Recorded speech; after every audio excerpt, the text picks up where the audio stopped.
India, the country that Christopher Columbus's dumbass couldn't find. And we're talking about India because in a year of global protests, they're in the midst of the biggest one anywhere. Thousands of farmers blocked highways across India today in protest of the country's new agricultural laws. The blockades are only the latest development in the face-off between agricultural workers and the government. This is one of the busiest highways leading to Delhi. It's been blocked for weeks. Tens of thousands of farmers from the northern states of India have marched to the capital city. Last November, they organized a national strike involving 250 million people. That's more than all the adults in America. And their struggle isn't going unnoticed. R&B megastar Rihanna asked her 100 million Twitter followers, "Why aren't we talking about this?" Climate activist Greta Thunberg tweeted a message of solidarity, sparking a furious response from the Indian government. It's also drawn the ire of New Delhi police, who in only the last few hours have now filed a police case citing Thunberg's tweet. Rihanna and Greta Thunberg effigies were burnt recently by pro-government crowds after they tweeted in favor of the farmers. Damn. When a country that hot starts burning shit, you know they aren't messing around. I mean, they're burning Greta Thunberg in effigy, which is really gonna piss her off. I mean, think of all the carbon emissions. By the way, there was definitely at least one guy in that crowd who already had a life-size Rihanna pillow. He was at the protest like, haha, no guys, it's an effigy, let's burn it. I definitely didn't marry this pillow. So, why exactly are India's farmers protesting? Well, let's step back and find out in another installment of If You Don't Know, Now You Know.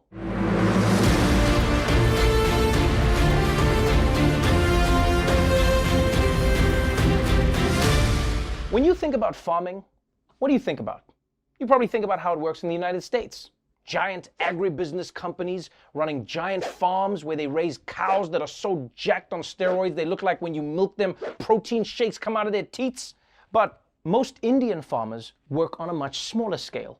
And it's when the government tried to change that up that the manure hit the fan. This is all happening because Prime Minister Modi's government has passed new farming laws that will change how the agricultural industry has worked for decades. India's agriculture sector makes up nearly 15% of the country's $2.9 trillion economy and employs around half of its 1.3 billion people. The vast majority of India's farmers own fewer than 3 acres. For decades, they've sold their produce in their home states to government-sanctioned markets called mandis, a system that guaranteed minimum prices on several key commodities. In September last year, the government passed 3 farm laws that loosen rules on how crops are produced, stored, and sold. The laws allow private players a greater role, and that sparked farmers' fears that they will lose decades-old concessions and be left to fend for themselves at the mercy of the free market. The measures, they say, will only benefit big corporations and push them into poverty.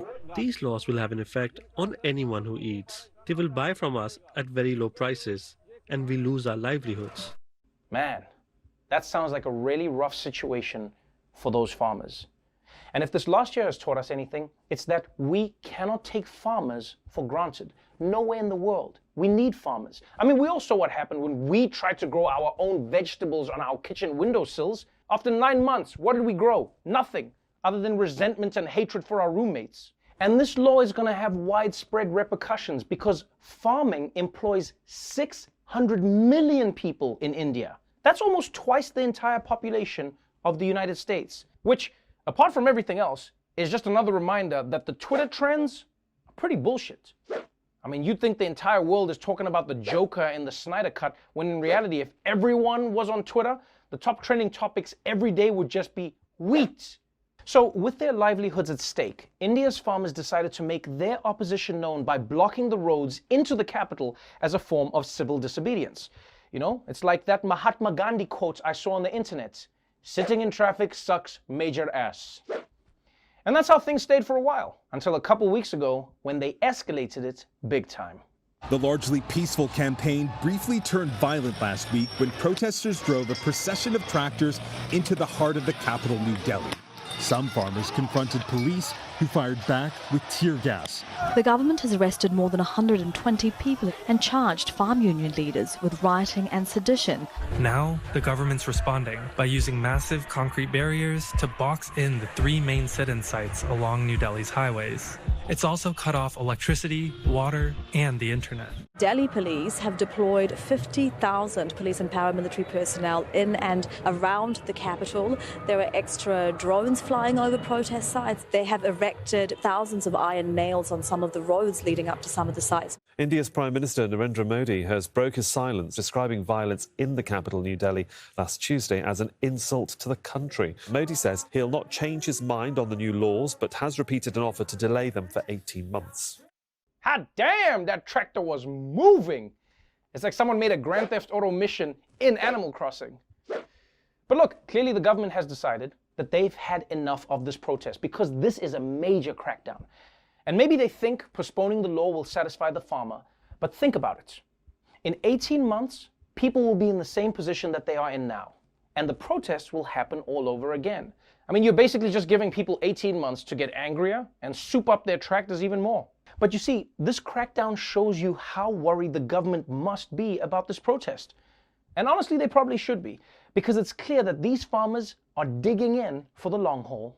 Farmers say they are undeterred by the government's crackdown and will continue their protests until the agriculture laws are repealed. Tents have lined the highway where farmers spend cold winter nights. Water tankers are brought in by tractors for bathing, cooking and cleaning. Medical booths have been set up to tend to the sick. Dozens of people, young and old, are busy cooking in community kitchens and serving meals.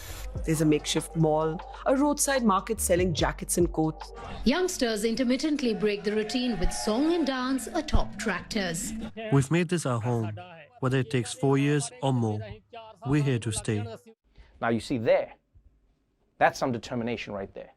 That dude is ready to protest for 4 years, which doesn't surprise me, because nobody on earth is more patient than a farmer.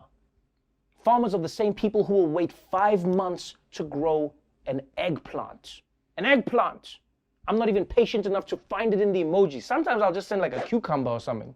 And you know, if you ask me, it was especially smart of those farmers to build a mall inside their camp.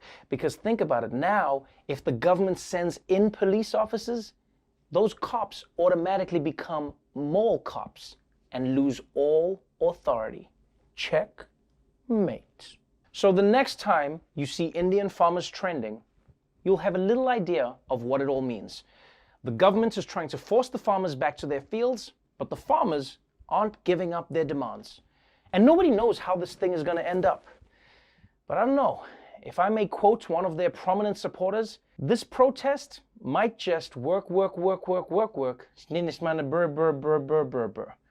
And if you don't know, now you know.